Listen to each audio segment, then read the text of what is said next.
We start the Playday with first round server errors and resume the game in the midst of VP's execute onto the lobby site, which is initially successful but is retaken and defused by Chaos after eliminating the remaining attackers. Round 2 sees Chaos go to the top floor bomb site with a pretty default setup upstairs and a Malusi roaming beneath. Rask manages to get an early pick onto the Maestro, a pretty significant operator for Chaos to lose this early, and this is quickly followed up by another death from Next One, who struggled to make an impact in the first few defensive rounds. With only 2 players on the top floor, VP were able to pretty comfortably execute onto the site with an admin and meeting balcony take, getting the plant down and leaving the offsite Malusi in a 4v1. Chaos moved to the downstairs objective and employed this interesting mirror tactic, deploying and opening it in the middle of the triple wall in order to impact through the open hole. This works on the first Selma charge but misses the second, allowing Shockwave to open the wall anyways. VP go for a top-down clear, again getting a really early pick onto Next One, who was roaming in CO. VP do get a bit lackadaisical with their roam clear though, and allow Crying to net a ratty triple kill, leaving Milon in a tough spot between clearing the Malusi or covering Shockwave, who gets killed while going for the plant, effectively losing the round. Chaos move to the lobby objective in the next round and play a questionable mirror setup in meeting. I'm honestly not too sure what this was meant to accomplish, and it ends up being really easily dealt with by VP. Mirror is caught out because of this awkward positioning, but VP stalls out a bit and taking the remainder of the top floor, splitting their attack towards Visa. In the dying moments of the round though, VP are able to piece together a rather frantic execute that gets them the round win. Chaos go back to the top floor, this time defending it successfully even after VP get another really early opening pick. The final execute saw VP attempt a Visa stairs meeting balcony split that secretly on smoke in meeting was more than well equipped to deal with. Chaos's final defense is again on the basement objective and again employed the same mirror strat that we saw previously. Like in the third round, Chaos's roam proves really difficult for VP to deal with, leaving them in a 3v5 situation with only 1 drone and a minute remaining. Without enough utility to deal with the smoke in radio or the 2 remaining Maestro cams, this take is extremely tough to pull off, leading to a 4-2 scoreline at the end of Chaos's defensive half. VP start their defensive half on the top floor, employing a roam with Pulse that gets pretty quickly shut down by Chaos through the benches window, quickly following this up with Zove charges on bathroom floor to down smoke.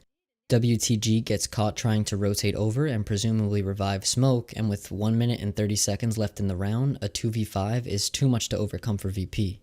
They head to the basement next, going for a top floor roam and B1 hold. This gets them 3 fairly easy kills, and Pasha just keeps going, flipping last round on its head, putting Renewals in a long 1v5, which as expected results in a round loss.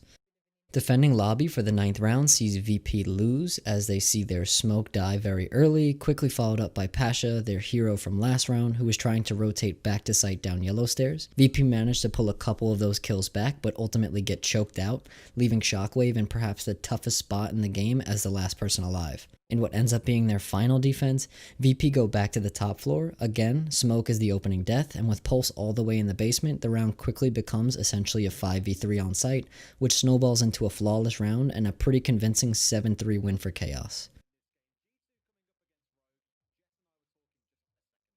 Our next game between Rogue and G2 was my most anticipated game of the week considering the form of these two teams. Rogue go to the top floor for their first defense and bring 4 shields, which is becoming increasingly default here. The early round looked to be swinging in G2's favor as they got an early kill onto Leon, but Hushti's positioning within the bar counters Pangu's plant attempt and picks up Kanto as well.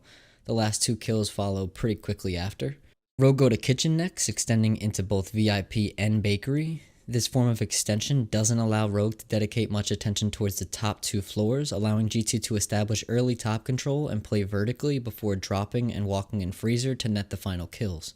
Rogue moved to reading in an attempt to swing the momentum back in their favor. This doesn't work either though, as after a pretty successful cocktail hold that wasted 2 minutes and left Rogue with a 2-man advantage, G2's vertical pressure is too much for Rogue to handle, forcing the on-site defenders out of the site, enabling a plant and the 2 final kills. Rogue go back to the top floor holds, which won them round 1 for their 4th round defense. G2's execute here is fairly similar to their previous one, but what won them the round was Citizen rappelling into Heaven window, killing 2 distracted cocktail players, leaving Corey in an impossible 1v5.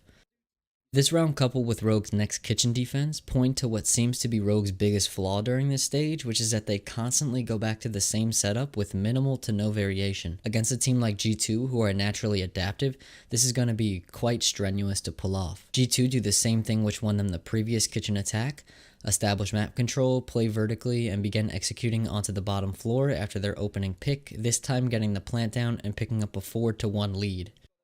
Rogue then decide to really switch it up and play the mining objective with 2 downstairs roamers, one of which being a pulse, but after an early rotation back to site, that setup and utility allocated downstairs becomes pretty much useless. G2's attack focuses on the mining windows, and after Leon gets 2 kills, one onto the planter and another onto Kanto, Virtue was able to trade him out and smartly plant on the hard floor of Wheel, not allowing the pulse beneath to see for him. The round comes down to a 1v1, which Citizen plays incredibly well. Going to be enough to close this half at 5-1 for G2, or will Rogue find something? The pressure is on Corey. He's the one who's got to stick this defuse. Citizen coming back out to challenge. Will Corey step up? It looks like he has, but they've got a drone in place, I think, here. They must know what's going on. You can even see the pings coming through for the side of Rogue. The information is there for both sides, and time is of the essence. It waits for no man. Citizen going to try and peek in, goes for the shots, almost misses it out, and Corey knows he's doomed. There's 10 seconds left. One more peek out from Citizen will be enough, and he manages to bait it. Even goes for the gunshots. Unlike Rogue, G2 go to the kitchen for their first defense, opting to extend vertically in order to slow down that pressure that they were so easily to apply while they were on attack. After a trade-off of kills, Rogue begin their bakery take, interestingly neglecting to have Sledge play vertically and instead opting for an almost purely horizontal take. After Kanto gets his 3rd kill of the round, it's pretty much lost for Rogue, who need to force their way into the direction of G2's guns in the dying moments. Their last defense sees G2 go to the top floor, like Rogue bringing 4 shields. Leon is able to get himself an early kill, which is quickly pulled back by Kanto on Pixel. After a few more kills from either side, a 2v3 execute fails for Rogue, losing them the game and solidifying an 0-5 beginning to the stage.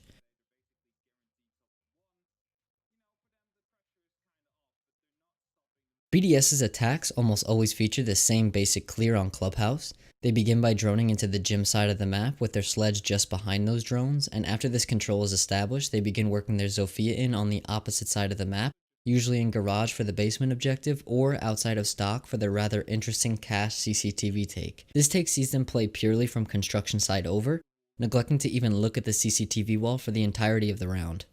They look for an opening kill, which generally goes their way, but this time it didn't, and instead Shaiko's killed.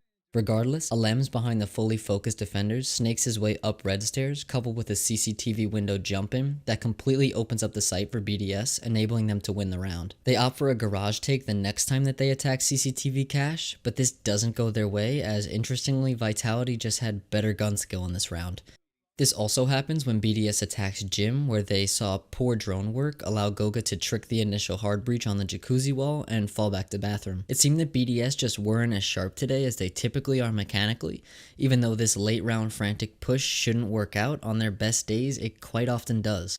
Vitality displayed pretty strong utility usage throughout their defensive half. When defending the basement objective, they were able to delay a fair amount of time through Kai tricking, but in typical BDS style, the backside push from Alems and Renshiro is too much for Vitality to handle in the closing moments. This back and forth battle sees a 3-3 score at halftime, one which is rather underwhelming considering BDS's recent performances. As you'd expect from a tie game, the second half goes pretty similarly. Vitality plays what I'll call a very mature game, something which is pretty much in direct contrast from BDS, who often peak things which they really shouldn't. While this is okay on their really good days, when they have an off day, this can prove to be incredibly punishing. This does occasionally work out though, as exemplified by this insane ace by Shaiko. But when watching Fabian masterfully pull off this post-plant 1v1, you can't help but think, what BDS player would have the patience to play like this? They can't take it in any straight post a few situations, so they're going to bait the attention. It's a tough angle, as they can just be sprayed through the floor and through the wall and through the timers. Gone.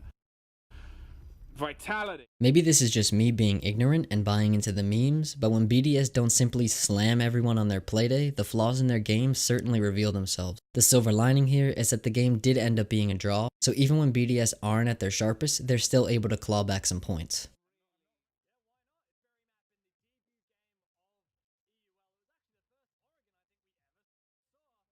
The final game of the day sees everyone's new favorite team, Team Secret, finally get their first loss of Stage 2. Perhaps the most promising sign from this game was seeing Navi put Joe onto a more supportive role on defense as he played Maestro. Though he did struggle a bit with his ability to impact trick, he showed how this role could be one that sees him flourish as a player. It allows him to still play his aggressive style, but restricts him in the areas which he can do so. Rather than the early round, jump out, window peek aggression, here we see mid to late round aggression that Secret didn't seem quite ready for and netted Navi a few round wins. In general, Joe pretty much carried this game, and it seemed that anytime an impact play happened, he was the author of it. I liked what I saw from Navi in general on the defensive side, though there were a couple strategic flaws which were very similar to Chaos's that I discussed in my last recap. It was nice to see their flexibility on defense going to all 4 bomb sites. I'm not sure what exactly saw Secret struggle here. It seemed that they just couldn't get much momentum going on attack. They almost entirely switched up their attacks from the last time that they played Oregon. Rather than the interesting E-box focus push we saw 2 playdays ago, we instead saw Secret attempt a full bunker push one time and a freezer laundry push the other when attacking the downstairs bomb site. As per usual, Prano was their strongest player on the day, fighting toe-to-toe with Joe for much of the game and securing Secret their most convincing round win on defense, which came during their first basement defense. Navi showed similar struggles here, as we've seen in the past on their attacks. A lack of coordination and presumably subpar communication allows Prano to rat around throughout the map, picking up several kills from unexpected positions and winning Secret the round. Though Navi, as suggested, didn't look fantastic on attack, Joe's performance was able to power them through that lack of coordination, securing them their most promising result of the stage, a 7-4 win against a team in Team Secret who, though they had an off day, are still among the top teams to watch out for. Empire start their game against Tempra off with a really fast 3-0 lead on their attacking half. Tempra were consistently dedicating a lot of manpower towards pretty deep roams that Empire largely avoided. Instead of playing into these, they dedicated 1 or 2 players to ensure that the roamers couldn't safely rotate out or get back to site, while the remainder of the team focused on the necessary steps for taking site itself. This often netted Empire an early round kill and man advantage, leaving those deep roams to have very little impact. Tempra seemed to quickly realize this on the second half of their defenses, as we saw them dedicate less manpower, generally only 1 player, towards these roams. This worked pretty effectively, since it seemed that Empire, without that early fragging and subsequently man advantage, struggled to make anything happen on site. They were stalling out pretty hard in a lot of these rounds and were forced to make last-ditch efforts in order to get onto site, which Tempra handled relatively easily, pulling back those early losses and going into their attacking half tied 3-3. Empire take the opposite approach, keeping the majority of their defenders on site for the first few defensive rounds. This doesn't work as well for them as it did for Tempra, as they lost their first 2 defensive rounds. We didn't get to see the first round due to server issues, but the second round saw Tempra win in commanding fashion, choking out the on-site players with consecutive kills and ending the round with 4 players still alive.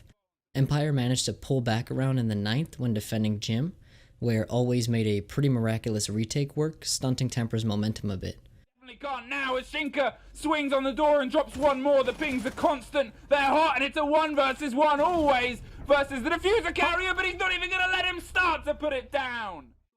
Tempra quickly gained that back after a really strong execute onto Cash, recognizing that Tempra had several offsite roamers. They definitely took advantage of this, jumping into CC window and executing onto site before those roamers could make their way back. The final 2 rounds went the way of Empire, since Tempra were unusually slow in their attacks after losing players early. Both rounds saw them heading into their final execute with a man disadvantage, allowing Empire to claw their way back and grab themselves a point in this one.